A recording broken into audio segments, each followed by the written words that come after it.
je ne dis rien parce que le président m'a dit de ne rien dire. Et surtout quand on a été rédacteur. Oui, c'est ça que de la Constitution. Lui, il rédige une constitution. Ismaïla Madior, vous n'avez pas rédigé la constitution pour Macky Sall. À ce que je sache, vous avez la responsabilité de dire aux Sénégalais ce que vous avez caché derrière cette constitution. Parce qu'il y a quelque chose qui a été caché derrière. Quand il dit je ne peux pas me prononcer pour une constitution où il était l'acteur principal, c'est qu'il cache quelque chose. Et pour un intellectuel, moi je me pose des questions.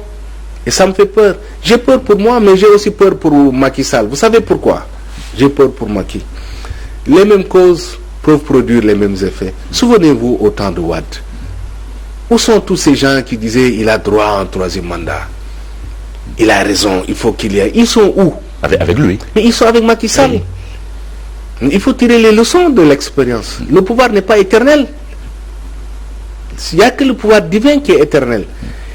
Tirez les leçons de Abdou Diouf. Cette galaxie qui était autour de Abdou Diouf, quand Abdou Diouf est parti, immédiatement ils sont allés auprès de Abdoulaye Wade. Aujourd'hui, ils sont tous à côté de Macky Sall. Ceux qui ont rédigé la Constitution te disent je suis loyal, je ne dis rien. Ça veut dire que tant que le président Macky Sall est loyal envers moi, je ne dirai rien. Mais le jour où il ne répondra plus de Macky Sall, Ismaïla Madior, qu'est-ce qu'il va dire? Il va donner son point de vue et sa position. Mais il est soumis à une obligation de réserve. Vous le lui concédez. Il n'y a aucune obligation de réserve par rapport à une constitution qu'il a eu à rédiger.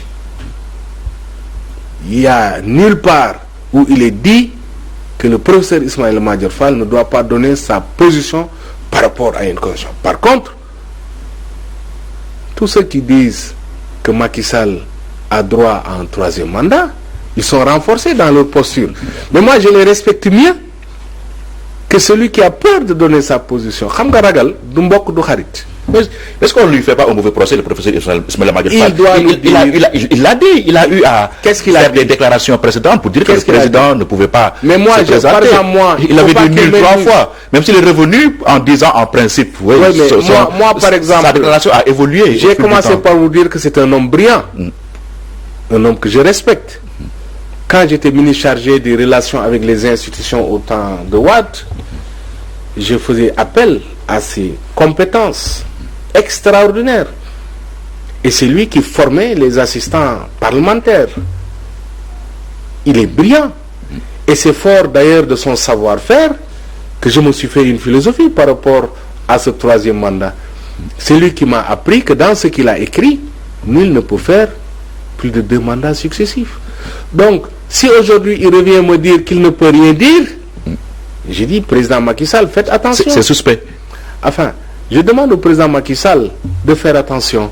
Et je le dis en toute honnêteté, moi je préfère les alliés de Macky Sall qui disent oui, président, vous avez droit à un troisième mandat, à celui qui dit je ne dis rien parce que je suis ministre d'État. Terminons avec la candidature d'Augustin Senghor à la présidence de la CAF.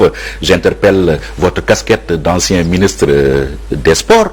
Alors, a-t-il des chances de passer le président de la Fédération sénégalaise de football? Vous savez, j'ai un ami professeur ou une amie professeur qui me dit souvent, vous les hommes politiques,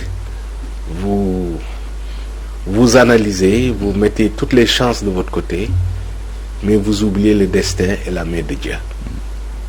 Je pense qu'elle a raison. Elle a 1000 fois raison. Augustin a fait et est en train de faire ce qu'il doit faire.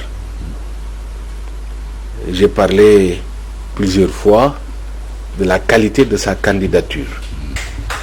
Mais je reste profondément croyant et je pense que quel que soit celui qui va gagner, ce sera l'Afrique qui gagne.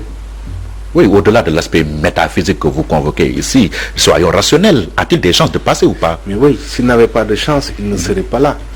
Je pense qu'il a des chances, mais il y a la main du destin qu'il faut prendre en compte et comprendre que quand on va dans une élection, on n'y va pas seulement pour gagner, on y va aussi pour perdre. C'est pourquoi je vous dis, je lui souhaite la victoire, mais s'il arrive aussi que notre Africain gagne, ce sera l'Afrique qui gagne. Il avait eu le soutien des anciens ministres des Sports. Ils se sont retrouvés dans un hôtel de la place à Dakar. Mais on ne vous a pas vu. Moi, je ne me considère pas comme un ancien ministre du Sport ou un ancien ministre de la Communication. Moi, je suis Bakar Dia.